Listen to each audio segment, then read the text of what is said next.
Me friends and ఫ్యామిలీతో సరదాగా బయటకు వెళ్ళటానికి కారు లేదా అయితే వెంటనే ఈ నెంబర్కి కాల్ చేయండి. ఈ సృష్టిలో ఈ లోకంలో అన్నిటికంటే ముఖ్యమైనది ప్రాణం. ప్రాణం మనం చావుని మనమే కోరి తీసుకొని వచ్చి మనం నమ్ముకున్న కుటుంబాన్ని, మన భార్య పిల్లల్ని, మన అక్క చెల్లి అన్నదమ్ములను కూడా రోడ్డు పాలు చేసిన వాళ్ళు అవుతాం. చిన్న చిన్న సమస్యలు ప్రాణం కంటే ముఖ్యమైనది కాదు. ఆత్మహత్య ప్రతిదానికి సొల్యూషన్ కాదు. నమస్తే, welcome to Suman TV. Kamareddy జిల్లాలోని బిక్నూర్కి అయితే రావడం జరిగింది.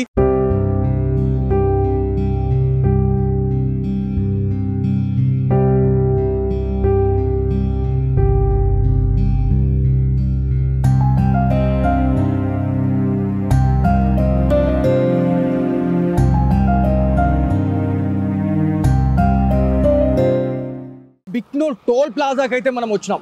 సో బిక్నూర్ టోల్ ప్లాజాకు మనం రావడానికి ముఖ్య కారణం ఏంటి అంటే, మనకి బిక్నూర్ ఎస్ఐ అయినటువంటి సాయి కుమార్ ఏదైతే మనకి ఇదే రూట్ గుండా తను కామారెడ్డి అయితే రావడం జరిగింది. సో బిక్నూర్ టోల్ ప్లాజా ఇది చాలా వరకు కూడా క్రౌడీగా ఉండే ప్లేస్. ఇది ఏదైతే మనకి ఇక్కడ మీకు బ్యాక్గ్రౌండ్లో ఒక పక్కన ఒక రూట్ అనేది కనిపిస్తూ ఉంది. ఇది గవర్నమెంట్ వెహికల్స్ కావచ్చు, ఏవైతే మనకి సెంట్రల్ గవర్నమెంట్కి సంబంధించిన వెహికల్స్, విఐపి వెహికల్స్ కూడా మనకి మ్యాక్స్ అయితే ఇదే రూట్ గుండా అయితే మనకి వాళ్ళు వదిలిపెట్టే అవకాశం అయితే ఉంటుంది. సో దీనికి సంబంధించిన అక్కడ ఒక బెలినో కార్ అయితే ఉంది. సో అది డిపార్ట్మెంట్దా లేకపోతే ఎవరైనా ఉన్నతాధికారులకు సంబంధించిన వెహికల్ అయితేనే వాళ్ళు ఖచ్చితంగా వాళ్ళు పర్మిషన్ అయితే ఇస్తారు. సో ఇందులో భాగంగానే మనం ఇక్కడికి వచ్చినాం. సో ఇక్కడికి మనం రావడానికి ముఖ్య కారణం ఏంటంటే, బిక్నూర్ ఎస్ఐ అయినటువంటి సాయి కుమార్ గారు బిక్నూర్ నుంచి బయలుదేరిన తర్వాత ఈ టోల్ ప్లాజాకి డిసెంబర్ 25 ఆఫ్టర్నూన్ ఏదైతే మనకి డిసెంబర్ 25 11:41 అయితే ఇక్కడ నుంచి ఈ టోల్ ప్లాజా అయితే తను క్రాస్ చేసినట్టు మనకు సీసీ కెమెరా విజువల్స్ అయితే మనకి రావడం జరిగింది. ఇది కూడా మీరు సుమన్ టీవీ ఎక్స్క్లూజివ్గా మీకు విజువల్స్లో మీకు కనిపిస్తూ ఉంటుంది. మీరు చూడొచ్చు. అంటే ఇదంతా కూడా ఇక్కడ వెహికల్ అనేది ఇక్కడ స్టాప్ చేసిన తర్వాత ఎవరు అని చెప్పేసి ప్రాపర్గా అంటే వాళ్ళు ఎంక్వైరీ చేసిన తర్వాతనే ఆ వెహికల్ అనేది వాళ్ళు వదిలిపెడతా ఉంటారు.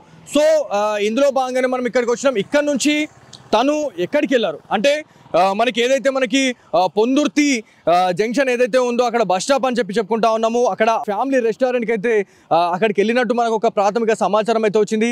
అక్కడ వాళ్ళు చివరిసారిగా వాళ్ళు భోజనం చేశారా లేకపోతే ఇంకెవరైనా అక్కడికి వచ్చి వేరే వాళ్ళు ఏమైనా మీట్ అయ్యారా అనే దానిపైన అయితే పోలీస్ అధికారులు చాలా వరకు కూడా ఇప్పటికే ఎంక్వైరీ అయితే చేస్తూ ఉన్నారు. అక్కడ ఉన్న సీసీ కెమెరా విజువల్స్ని అయితే జల్లెడపడతా ఉన్నారు. సో అక్కడ ఎవరిని మీటప్ అయ్యారు లేకపోతే ఎవరిని మీట్ అయ్యి ఇంకా ఎవరిని అక్కడ కలవడం జరిగింది, లేకపోతే ఇంకెవరైనా అన్ఐడెంటిఫై వ్యక్తులను ఎవరైనా కలవడం జరిగిందా, లేకపోతే అక్కడి నుంచి కామారెడ్డి వెళ్ళే టైంలో శృతికి కూడా అదే టైంలో కాల్స్ ఉండొచ్చు, 100% అదే టైంలో కాల్ చేసి ఉండొచ్చు అనేది మనకు ఒక ప్రాథమిక సమాచారం అయితే ఉంది. ఎందుకంటే మనము శృతి వాళ్ళ తమ్ముడైనటువంటి నవీన్తో మనం మాట్లాడినప్పుడు 11 నుంచి 12:30 టైంలో శృతి లాస్ట్ కాల్ అనేది తను అటెండ్ చేసింది. 12:30 తర్వాత తన కాల్ అనేది ఎంత రిట్రై చేసినా కూడా తను రిసీవ్ చేయలేకపోయింది. అంటే ఈ 1-2 అవర్స్లోనే అసలు ఏం జరిగింది అనే దానిపైన అయితే చాలా పెద్ద క్వశ్చన్ మార్క్ అయితే ఉంది. సో ఇక్కడ నుంచి అంటే మనకి గాంధారి ఎక్స్ రోడ్ వరకు కానిస్టేబుల్ శృతి వెళ్ళిపోయిన తర్వాత మళ్ళీ వాళ్ళ ఫ్యామిలీ మెంబర్స్కి కాల్ చేసి శృతి నాకు బందోబస్తు ఉంది, నేను ఖచ్చితంగా వెళ్ళాలి, ఎస్ఐ గారు కాల్ చేశారు అని చెప్పేసి తను వాళ్ళ ఫ్యామిలీ మెంబర్స్ చెప్పడం జరిగింది. సో వస్తుంది కదా, ఇప్పుడు వస్తుంది కదా, ఒక 2 గంటల తర్వాత వస్తుంది, లేకపోతే ఈవినింగ్ వస్తుంది అని చెప్పేసి ఫ్యామిలీ మెంబర్స్ అయితే ఆమె వెయిట్ చేసుకుంటూనే ఉన్నారు. కాకపోతే 10 అయినా 11 అయినా కూడా అంటే నార్మల్గా ఈవినింగ్ 6:30-7 వరకు కూడా రిట్రై అయితే చేశారు. వస్తున్నావా బిడ్డ అని చెప్పేసి అలా నాన్న చేసి ఉండొచ్చు, వస్తున్నావా అక్క అని చెప్పేసి వాళ్ళ తమ్ముడు చేసి ఉండొచ్చు. కాకపోతే అటెండ్ అయితే చేయలే. కాకపోతే 1 నుంచి 6:30-7 లోపు అంటే ఈ టైంలో ఏం జరిగింది అనేది చాలా పెద్ద సెన్సేషనల్గా అయిపోతూ ఉంది. అసలు ఏం జరిగింది అనే దానిపైన అయితే చాలా వరకు క్లారిటీ రావాల్సి ఉంది.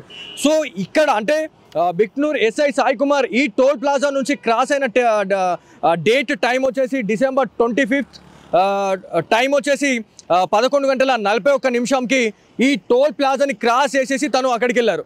సో పొందుర్తి జంక్షన్ దగ్గరికి వెళ్ళిన తర్వాత ఆ ఫ్యామిలీ రెస్టారెంట్ దాబా దగ్గరికి వెళ్ళి ఆయన ఎవరినైనా కలిసారా లేకపోతే ఆయనని కలవడానికి ఇంకెవరైనా వచ్చారా అనే దానిపైన అయితే పోలీస్ అధికారులు ఒక ప్రాపర్ ఇన్వెస్టిగేషన్లో భాగంగా అక్కడికి వచ్చి అక్కడ రెస్టారెంట్ ఏదైతే ఉందో ఆ దాబాలో సీసీ కెమెరాస్ని కూడా జల్లడపడ్డారు. కాకపోతే అక్కడ కెమెరాస్ గురించి మాట్లాడుకుంటే నాట్ వర్కింగ్ అండి.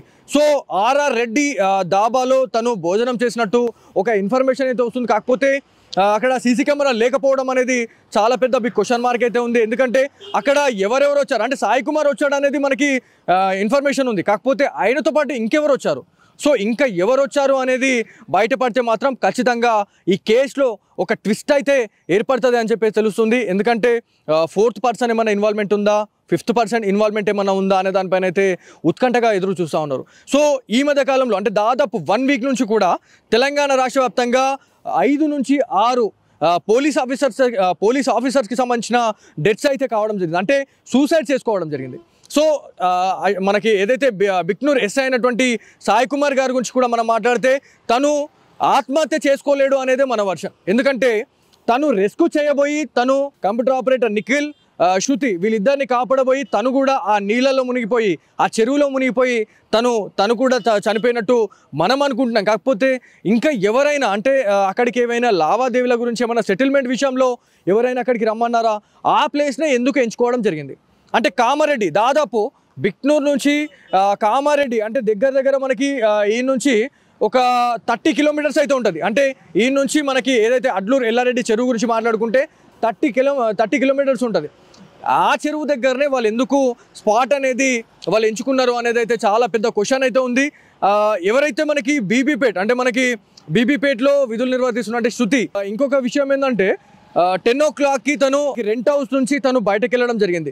రెంట్ హౌస్ నుంచి బయటకు వెళ్ళిన తర్వాత ఎవరైతే అక్కడ ఒక విలేజ్ అయితే ఉంది, ఆ విలేజ్ నుంచి ఒక 2 మెకానిక్స్ అయితే తన వెహికల్ని అయితే తీసుకొని వెళ్ళడము మనకు ఒక ఇన్ఫర్మేషన్ అయితే ఉంది. ఎందుకంటే రెంటర్స్ మనకు చెప్పారు తను వెళ్ళిపోయిన తర్వాత ఒక హాఫ్ అన్ అవర్లో ఒక 2 మెకానిక్లు వచ్చి తన స్కూటీని అయితే తీసుకొని వెళ్ళిరు అనే ఒక ఇన్ఫర్మేషన్ అయితే ఉంది. మరి శృతి వాళ్ళతోనే మాట్లాడింది. సో వీళ్ళు ఎవరు అంటే ఆమె వెళ్ళిన తర్వాతనే వీళ్ళు రావాల్సిన అవసరం ఏముంది, అంటే ఆమె ఇచ్చి కూడా పోవచ్చు కదా వెహికల్ అనే దానిపైన చాలా వరకు కూడా క్వశ్చన్ మార్క్స్ ఏర్పడతా ఉన్నాయి. ఫైనల్గా మనం ఇక్కడికి రావడానికి మెయిన్ మోటివ్ వచ్చేసి తను ఈ టోల్ ప్లాజా దాటి తను కామారెడ్డి వెళ్ళారు. కామారెడ్డి నుంచి వాళ్ళు అడ్లూరు ఎల్లారెడ్డి పెద్ద చెరువుకి వెళ్ళారు. అక్కడ ఆ కార్లో దాదాపుగా అంటే గంటల తరబడి వాళ్ళు కార్లోనే కూర్చొని ఉంటారు. ఆ టైంలోనే వాళ్ళు ఒకళ్ళు మాటలు అనుకున్నారా లేకపోతే ఒకళ్ళు తిట్టుకున్నారా కొట్టుకున్నారా అనేది పక్కన పెడితే మాత్రం అక్కడ ఒక రూమరా లేకపోతే ఏంది అనేది మనం పక్కన పెడితే మాత్రం పోలీస్ ఆఫీసర్స్ కూడా చెప్తా ఉన్నారు. శృతి అదేవిధంగా SI Sai Kumar, computer operator Nikhil వీళ్ళు ముగ్గురు కూడా పోట్లాడుకునే టైంలో ఒక్కసారిగా కార్ డోర్ తీసుకున్న తర్వాతనే శృతి ఆ చెరువులో పోయి దుంకిన తర్వాత కంప్యూటర్ ఆపరేటర్ నిఖిల్ ఆమెని రెస్క్యూ చేసేందుకు అతను కూడా వెళ్ళి ఆమెని రెస్క్యూ చేయడానికి వెళ్ళి అయినా అటే గల్లంతయ్యాడు. వాళ్ళిద్దరిని కాపాడదామని చెప్పేసి ఎస్ఐ సాయి కుమార్ కూడా వాళ్ళని రెస్క్యూ చేసే టైంలోనే ఇదంతా జరుగుండొచ్చు అనేది కూడా ఒకటి ఉంది. కాకపోతే ఇంకా వీళ్ళ వెనుక ఎవరైనా ఉన్నారా, ఒకవేళ వాళ్ళ ముగ్గురిదే ఇదంతా ఇష్యూ ఉంది అంటే మాత్రం ఓకే అనుకోవచ్చు. కాకపోతే ఇంకా దీంట్లో ఇన్వాల్వ్మెంట్ అనేది ఎవరిదైనా ఉంటే మాత్రం డెఫినెట్లీ ఈ కేసు అనేది చాలా వరకు కూడా కాన్ఫిడెన్షియల్ అవుతుంది, చాలా వరకు కూడా ఒక సంచలనం అయిపోతుంది. ఎందుకంటే దాంట్లో ఇద్దరు పోలీస్ డిపార్ట్మెంట్కి సంబంధించిన వ్యక్తులు ఉన్నారు. ఎందుకంటే అది ఆత్మహత్య కాదు, అప్పుడు హత్య అవుతుంది. సో ఇదంతా కూడా బయటకు రావాలంటే దాదాపుగా ఇంకా 4 నుంచి 5 రోజులు టైం పట్టేటట్టుంది. ఎందుకంటే December 25th ఎక్కడ, December 30 ఇవాళ 5 days అవుతుంది. ఈ 5 daysలో ఎలాంటి క్లూ కూడా మనకి కామారెడ్డి ఎస్పీ అయినటువంటి సింధు శర్మ గారు అయితే ఇప్పటి వరకు ఎలాంటి ఆధారాలు అయితే బయటపెట్టలేదు. ప్రాపర్ ఇన్వెస్టిగేషన్ జరుగుతూ ఉంది. మొత్తం ఒక కొలిక్కి వచ్చిన తర్వాతనే ఇదంతా కూడా బయటకు తీసుకొస్తామని చెప్పేసి పోలీస్ ఆఫీసర్స్ అయితే చెప్తా ఉన్నారు. సో ఇక్కడ నుంచి మళ్ళీ మన నెక్స్ట్ ప్రయాణం ఎక్కడికంటే బిక్నూర్. సో బిక్నూర్ పోలీస్ స్టేషన్కి అయితే మనం వెళ్ళాలా. అక్కడ సాయి కుమార్ దాదాపు 2.5 సంవత్సరాల నుంచి 3 సంవత్సరాలుగా తను అక్కడే విధులు నిర్వర్తిస్తూ ఉన్నాడు. అక్కడ సిచ్యువేషన్ ఎట్లా ఉంది, గతంలో కూడా మనం వెళ్ళి తనతో ఇంటర్వ్యూ చేసే టైంలో కూడా అది లాస్ట్ ఇంటర్వ్యూ. సోషల్ మీడియా వేదికగా ఎవరు కూడా అతని ఇంటర్వ్యూ అయితే చేయలేదు. సుమన్ టీవీ వేదికగా మనం వెళ్ళినాం. ఆత్మహత్యల గురించి ఆ మధ్య కాలంలో అంటే దాదాపు అక్కడ ఒక ఇన్సిడెంట్ అయితే జరిగింది. అంటే పెళ్లి కావట్లేదు అని చెప్పేసి ఒక వ్యక్తి ఆత్మహత్య చేసుకొని చనిపోయాడు. సో ఈ ఆత్మహత్యలకు చాలామంది పాల్పడుతూ ఉన్నారు. దీనికి ఏమైనా మెసేజ్ ఇస్తారా అని చెప్పేసి మనము బిక్నూర్ వెళ్ళడం జరిగింది. బిక్నూర్ అప్పటి ఎస్ఐ అయినటువంటి ఎస్ఐ సాయి కుమార్ గారితో మనం మాట్లాడిన టైంలో ఆత్మహత్యలు చేసుకోవద్దు, ఐ రిపీట్ అగైన్, ఆత్మహత్యలు చేసుకోవద్దు అనే క్యాండిడేట్ వల్ల ఆత్మహత్య చేసుకున్నాడు అనే రూమర్ అనేది బయటకు వెళ్తూ ఉంది.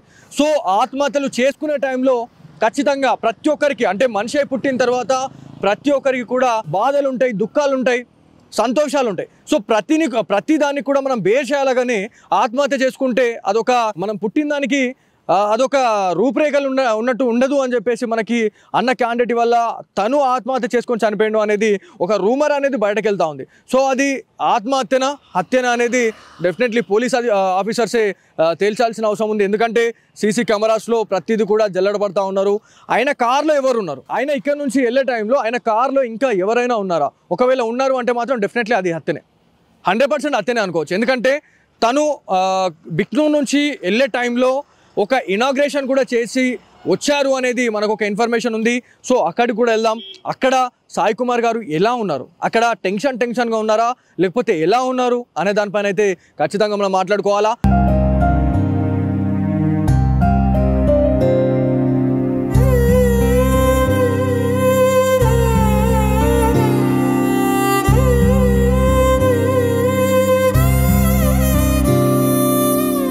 సో బిక్నూర్ టోల్ ప్లాజాకి సంబంధించిన ఏదైతే సీసీ కెమెరా సర్వేలెన్స్ అనేది కూడా పూర్తిగా ఇక్కడ వీళ్ళ సమక్షంలోనే ఉంటుంది. ప్రతి రికార్డ్ అనేది పోలీసులకు ఇవ్వాలన్నా కూడా వాళ్ళు ఖచ్చితంగా ఇక్కడికి రావాల్సిందే. ఇక్కడ నుంచి ఆ రికార్డ్ అనేది పోలీస్ ఆఫీసర్స్ తీసుకొని వెళ్ళారు అనేది తెలుస్తుంది. సో ఇక్కడ దాదాపు మనకి డిసెంబర్ 25th రోజు మనకి టైం అనేది సెట్ చేసి పెట్టినాము. అప్రాక్సిమేట్లీ టైం వచ్చేసి 11:40 నుంచి 11:42 అంటే ఈ మధ్యలోనే బిక్నూర్ ఎస్ఐ అయినటువంటి సాయి కుమార్కి సంబంధించిన ప్రైవేట్ కార్ అనేది తను ఈ చెక్ పోస్ట్ను దాటేసి తను రావడం జరిగింది. సో ఇదంతా కూడా పూర్తిగా అంటే ఆ వెహికల్ని చూస్తే మనకి దాంట్లో ఇంకొక వ్యక్తి అయితే ఉన్నట్టు మనకు కనిపిస్తూ ఉంది. అంటే క్లారిటీ అనేది అంత లేకున్నా కూడా మనకైతే ఇక్కడ ఒక అంచనా అయితే వచ్చింది మనకు ప్రాథమికంగా. అంటే మనం ఆ విజువల్ చూసిన తర్వాత ఆటోమేటిక్గా మనకు అర్థమైపోయింది అంటే ఇంకొక క్యాండిడేట్ కూడా పక్కన ఉన్నారు. అంటే బిక్నూర్ నుంచి వచ్చిన వెహికల్ ఇక్కడికి మనకి టోల్ ప్లాజా దగ్గరికి అయితే రావడం జరిగింది. ఈ ఆటో దాటిన తర్వాత ఈ I-20 వెహికల్ ఏదైతే ఉందో ఈ I-20 వెహికల్లోనే ఎస్ఐ బిక్నూర్ ఎస్ఐ అయినటువంటి సాయి కుమార్ గారు రావడం జరిగింది. ఎస్ఐ అని చెప్పేసి తెలిసిన తర్వాత వాళ్ళకి ఖచ్చితంగా పర్మిషన్ అనేది ఉంటుంది. ఇక్కడ ఒక్కసారి పాజ్ చేయండి. సో ఇక్కడ చూస్తే ఇక్కడ ఎస్ఐ గారు ఉన్నారు. ఇక్కడ ఒక షాడో అనేది అయితే ఉంది. సో ఇది ఫస్ట్ నుంచి ఎండ్ వరకు అంటే ఈ కార్ అనేది టోల్ దాటే వరకు కూడా ఇక్కడ ఎవరు కూర్చున్నట్టు ఇక్కడ ఒక హెడ్ అనేది ఉన్నట్టు అనేది మనకు కనిపిస్తూ ఉంది. అంటే డెఫినెట్లీ ఇక్కడ నుంచి అంటే వాళ్ళు బిక్నూర్ నుంచే ఇంకొక క్యాండిడేట్ని తీసుకోపోయినారు అనేది అయితే ఒక అంచనాకైతే వచ్చినాం. ఎందుకంటే ఇక్కడ చూడండి ఇక్కడ ఒకవేళ ఇది అనుకుంటే ఇదంతా కూడా ప్లేన్ ఉండాలి. ఇదంతా ఈ ఏరియా వచ్చేసి ఇక్కడ ఎస్ఐ గారు ఉన్నారు. ఎస్ఐ గారు ఆ రోజు ఏదైతే 11 గంటల నుంచి అంటే 11:30 నుంచి 1 గంటల టైంలో మొత్తం బిక్నూర్ నుంచి అయితే తను కామారెడ్డి వెళ్ళారు. ఈ షెట్ ఏదైతే ఉందో ఈ షెట్ని చూసే మనకి పోలీస్ అధికారులు కూడా కన్ఫర్మ్ చేశారు. ఈ ఫుటేజ్ ఏదైతే ఉందో ఇది కూడా ఫోరెన్సిక్ ల్యాబ్కి అయితే పంపించడం జరిగింది. ఎందుకంటే ఇది ప్రతిదీ కూడా ప్రాపర్ ఇన్వెస్టిగేషన్ చేస్తూ ఉన్నారు కాబట్టి ప్రతిదీ తీసుకుపోతూ ఉన్నారు. ఈ కట్టింగ్ అనేది కూడా పోలీస్ ఆఫీసర్స్ వచ్చి ఈ ఫుటేజ్ని అయితే తీసుకుని వెళ్ళారు. మనం కూడా ఇక్కడికి రావడానికి మెయిన్ మోటో వచ్చేసి ఎందుకంటే క్లారిటీ అనేది రావాలి. ఎందుకంటే ఆ కార్లో ఎవరెవరు వెళ్ళారు, ఎవరెవరు కార్లో ఉన్నారు అనే దానిపైన అయితే మనము ఒక ఇన్వెస్టిగేషన్ లాగానే మనము చేయడం జరుగుతూ ఉంది. ఎందుకంటే ఎస్ఐ సాయి కుమార్ గారితో మనకున్న ఒక రిలేషన్ అని చెప్పుకోవాలి. ఎందుకంటే ఆత్మహత్యలు చేసుకోవద్దు అన్న క్యాండిడేట్ వల్ల ఆత్మహత్య చేసుకొని చనిపోయాడు అనే రూమర్ అనేది బయటకు పోతా ఉంది. సో ఎవరైతే సాయి కుమార్కి సంబంధించిన బంధువులతో మనం మాట్లాడినా కూడా ఖచ్చితంగా బల్లగు చెప్తా ఉన్నారు. ఎట్ ది సేమ్ టైం మనం అదే చెప్తా ఉన్నాం. ఎందుకంటే ఆత్మహత్య చేసుకునే పిరికివాడు సాయి కుమార్ కాదు. సో బిక్నూర్ ఎస్ఐ అయినటువంటి సాయి కుమార్ గారి గురించి మనం ఒక ఇంటర్వ్యూ కూడా చేయడం జరిగింది. ఆత్మహత్యలు చేసుకోవద్దు అన్న తనే ఇవాళ ఆత్మహత్య ఎలా చేసుకుంటాడు అనేది మన వాదన. ఎట్ ది సేమ్ టైం వాళ్ళ ఫ్యామిలీకి సంబంధించిన వాళ్ళతో కూడా మనం మాట్లాడినప్పుడు వాళ్ళు అదే చెప్తా ఉన్నారు. ఎందుకంటే కానిస్టేబుల్ శృతి, కంప్యూటర్ ఆపరేటర్ అయినటువంటి నిఖిల్ వీళ్ళిద్దరిని రెస్క్యూ చేసే టైంలోనే సాయి కుమార్ అదే చెరువులో మునిగిపోయి చనిపోయి ఉండొచ్చు అనేది ఖచ్చితంగా వాళ్ళు అంటా ఉన్నారు. ఇదంతా కూడా సీసీ కెమెరా దగ్గరికి మనం రావడానికి మెయిన్ మోటో. ఎందుకు ఏ టైంలో వచ్చారు, ఏ టైం నుంచి అంటే బిక్నూర్ టోల్ ప్లాజా నుంచి కామారెడ్డి ఏ టైంకి వెళ్ళారు. సో మధ్యలో ఒక ఆర్ఆర్ రెడ్డి దాబా దగ్గర కూడా అతను వెళ్ళినట్టు ఒక ఇన్ఫర్మేషన్ అయితే ఉంది. అందులో భాగంగానే మనం అక్కడికి వెళ్ళి అక్కడ కూడా ఏం జరిగింది అనే దానిపైన అయితే మనం ఎంక్వైరీ చేసినాము. అక్కడ చివరిసారిగా తను భోజనం చేసి వెళ్ళినట్టయితే మనకు ఒక అంచనా అయితే వచ్చింది. సో నెక్స్ట్ మనం ఇక్కడ నుంచి బిక్నూర్ పోలీస్ స్టేషన్కి వెళ్ళాలి.